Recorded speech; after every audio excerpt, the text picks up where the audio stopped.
pasaulį, gyvename po saulę ir žemė tyliai sukasi ratu. Daug kelių skirtingų mus veda paslaptingai, pasiklysti nesunku. Mes tarsi paukščiai visi skleidžiam sparnus, bet visada sugrįžtam į namus. Pirmieji žingsniai, pirmoji meilė ir visos dainos, kurias dainuodavo mama. Ir duonos kvapas, ir šilo takas, visa tai yra mano Lietuva.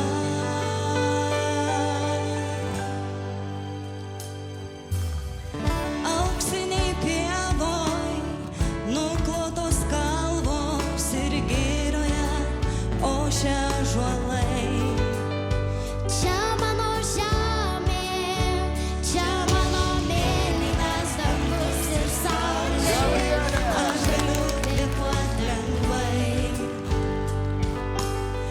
Mes tarsi paukščiai visi skleidžiam sparnus, bet visada sugrįžtam į namus. Pirmieji žingsniai, pirmoji meilė ir visos dainos, kurias dainuodavo mama. Ir duonos kvapas, ir šilo takas, visa tai yra mano Lietuva.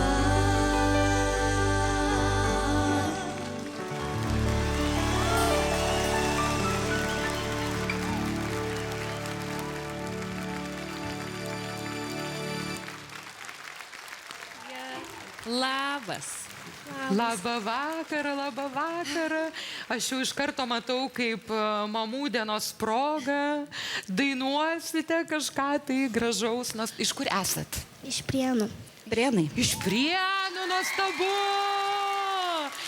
Mano, beje, mamytė gimė netoli Prienų, Peteliškių kaime.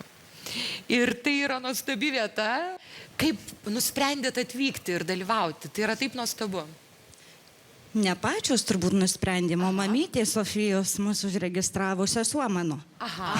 Ai, Sofija. O jūsų vardas? Ramunė. Ramunė. Nes aš jau norėjau sakyti, gal šitaip dainuodamas gal ne tik per mamos dieną dainuoja, bet ir kasdienybė, nes kasdienybė ir vyksta visas tas gyvenimas, net neskaitant tų progų. Aš kartais sėdėdama štai kėdėjai, išeinu iš savo kūno ir grįžtu namo ant sofos atsisėsti. Iš ten, kur prieš metus ir sėdėjau. Ir labai gerai atsimenu charakteristiką, kaip pati stebėdavau konkursą. Nuo kai kurių tu negali atsiplėšti, kai kuris tave kažkaip priverčia į tualetą nueiti ir indus išplauti. Tai jeigu aš, prasidedant jūsų pasirodymui, būčiau beplaunanti indus, Sofijos balsas būtų tas, kuris toks išjungtų kraną ir atsisuktų. Nes jūs turbūt daug nežinot apie savo konkurentus šitam projekte, bet vaikų kažkaip labai mažai ir mes labai laukiam jūsų šiandien. Ir aš šiek tiek dėlsiau spausti mygtuką taip, nes pradžiai labai laukiau, maniau, kad mamos, bet tetos pasirodo. Ir tada, kai išgirdau tą dermę ir jūs pasakėt, kaip ten ta eilutė, tokia jau mūsų Lietuva, mane taip papirko ta eilutė, tokia atrodo iš Maironio eilėraščio, kaip ir girdėta, kaip ir viskas aišku su ja, bet šitam kontekste, kai tu girdi brandžios moters ir mažos mergaitės balsą, man taip surezonavo platesnė tokia vertybinė reikšmė, kad čia skamba ne šiaip moterų pasirodymas, bet tai yra mūsų vienas iš svarbiausių šalies veidų. Ir mane toks gal net pilietiškas ir aišku, ir kaip dukros savo mamos ir galbūt būsimos mamos tas toks gūsis, aš tiesiog tada ir paspaudžiau. Bet jūs labai nustebot, mačiau, kai atsisukau. Džiaugiamės. Jūs džiaugiatės, nuostabus. gerai, džiaukitės. Aš tik norėjau paklausti vieno dalyko, kodėl tu metus laiko nebuvai namuose? Man iš viso šito tavo Dabar jis sako, prieš metus ant sofos sėdėjau. Jūs įsivaizduojate atlikėjo, koks darbas? Nu, vat, žinokit, sunki ta profesija. Ir metus laiko tu ant tos sofos taip ir neatsisėdi niekaip. Ne. O tai kada grįši namo, jau šiandien po filmavimo grįši? Nenoriu grįžti namo, kaip tavo kolegė dainuoja. Ir šiaip žiūrėdama, jūs pagalvojau, kad praleidau progą su savo broliu ateiti į šitą konkursą. Tai dar nevėlu. Dar nevėlu. Dar kitais metais Jo. gali dalyvauti gal. Kaip Aš jūs galvoju, merginos, kad kaip jūs jaučiatės? Nu. Labai jaudinatės. Nu, kaip įlipom į sceną, tai irgi taip galvom, ką čia rinksimės, nu, bet šiaip tai faina. Kaip mergaitiškai. moteriškai. Šaunolė, ar tu žinai, kad tu groji su gyvais muzikantais? Paplokė muzikantą! Įsivaizduoji, kokia tai yra svajonė daugelio atlikėjų groti su gyva grupe. Fantastika. Aš tai galvoju, kad mano svajonė įsipildė su gyva grupe padainuoti. Labai gražu. Aš galvoju, kad jums reikia pamastyti, tiesiog širdelės paklausyti. Kur norit eit, pas ką norit eit. Bus gerai. Kalba Sofijos mintis. Sofija svajoja apie tai, kad dabar Nomeda su Gabrielė truputėlį padainuotų ir tada tikrai jinai Sofija pajustų, pas ką reikėtų eiti. Jo, prašau. Dievo balsas pakito.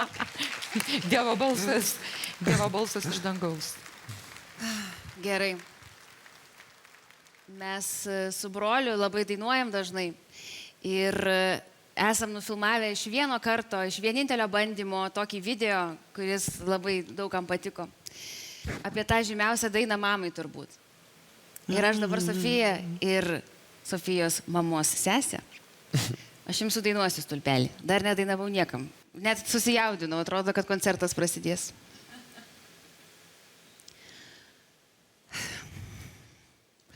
O kaip norėčiau aš vėl sutikti rytą pas mamą, kai tyliai kalba už durų mama ir seka pasaką slaptingą. O kaip norėčiau aš vėl sutikti rytą pas mamą, kai tyliai kalba už durų mama, lyg sektų pasaką slaptingiausią.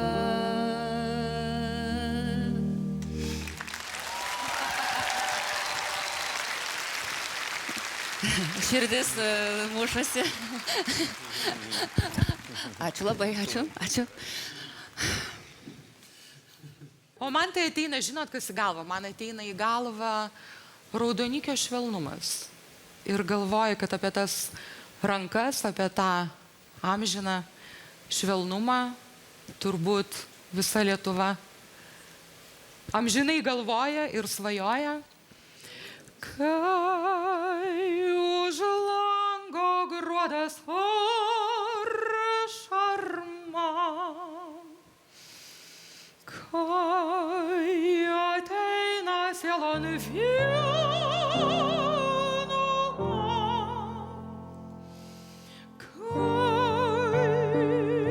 širdis nežyla,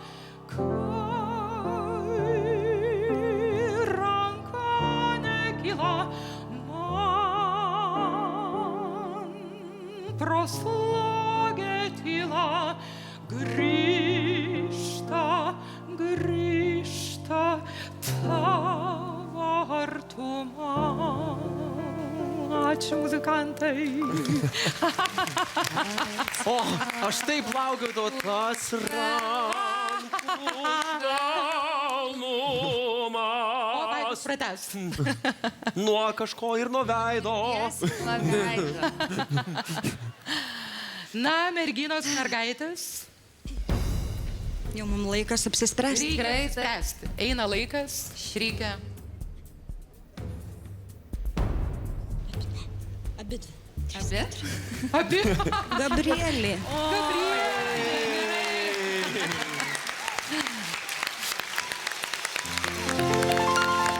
Ačiū, Sofija, ačiū, pasirinkai. Jėdu. O, noriu. Sofija Ramunė. O jau Blakstienų ilgumas.